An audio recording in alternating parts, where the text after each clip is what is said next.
ঘুমের আগে বালিশে মাথা রেখে মনে মনে একটি আমল করুন। একজন সাহাবীকে আমলের জন্য 3 বার বিশ্বনবী জান্নাতের সুসংবাদ দিয়ে দিয়েছেন। মনে রাখবেন, ঘুমের আগে মনে মনে এই আমলটি করা যায়। এই আমলটি যদি আমরা করতে পারি, আল্লাহ রাব্বুল আলামিন জান্নাতের সুসংবাদ দিয়েছেন এই আমলের কারণে 3 বার বিশ্বনবীর মাধ্যমে। সুতরাং এই আমলটি অনেক বেশি গুরুত্বপূর্ণ। এই আমলগুলো আমরা অনেক সময় সিনসিয়ারলি করি না, যার কারণে এর ফাদিলা থেকে আমরা বঞ্চিত হই। মনে রাখবেন, সাহাবে کرام তাদের জীবনকে সাজাতেন আমলের মাধ্যমে। এই আমল দিয়ে যদি আমরা জীবন সাজাতে পারি, আল্লাহ রাব্বুল আলামিন আমার জীবনকে বারাকা দিয়ে ভরপুর করে দিবেন। আমরা যদিও এটা অনেক সিনসিয়ারলি নেই না।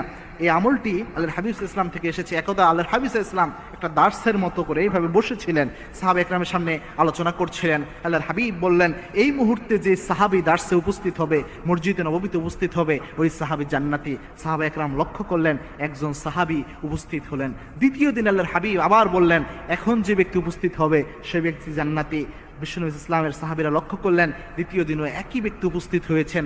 3 দিনের দিনও বিশ্বনবী যখন বললেন, এখন যেই ব্যক্তি এখানে উপস্থিত হবে সেই ব্যক্তি জান্নাতি, সাহাবা একরাম লক্ষ্য করলেন 3 নাম্বার দিনও সেই একই ব্যক্তি উপস্থিত হয়েছেন।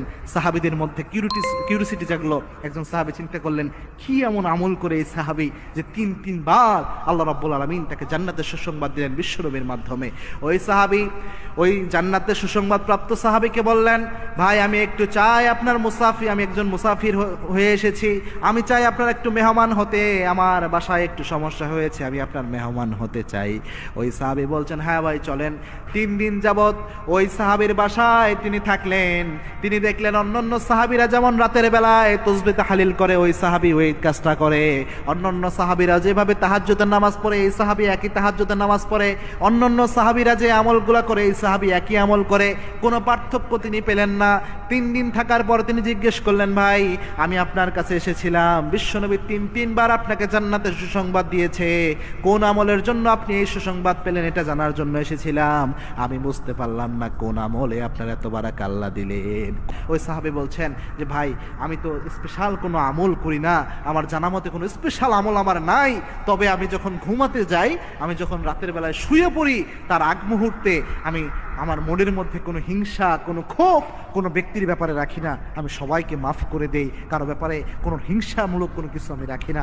হতে পারে এই আমলটার জন্যই আল্লাহ রাব্বুল আলামিন আমাকে এই বারাকা দান করে দিয়েছেন। মনে রাখবেন প্রিয় ভাই, রাতের বেলায় আপনি যখন শুতে যাচ্ছেন, সকালে যে আপনি ঘুম থেকে উঠবেন এর তো কোনো গ্যারান্টি নাই। যে মানুষরা আপনাকে কষ্ট দিয়েছে তার ব্যাপারে যদি আপনি হিংসা, ক্ষোভ মনের মধ্যে রেখে দেন, কোনো মানুষের ভালো দেখলে আপনার মনে যদি হিংসা চলে আসে, এটা নিয়ে যদি আপনি মারা যান, আল্লাহ চাইলে বিশ্বনবীর হাদিসে বলেছেন, কোনো ব্যক্তির মধ্যে হিংসা অহংকার থাকলে ওই ব্যক্তি সহজে জান্নাতে যেতে পারবে না। সুতরাং উচিত হচ্ছে ঘুমের আগে, এটা মনে মনেই করা যায়, মনে মনে মানুষের ব্যাপারে ক্ষমার চিন্তা করা, মানুষের ব্যাপারে হিংসার যে আক্রমণ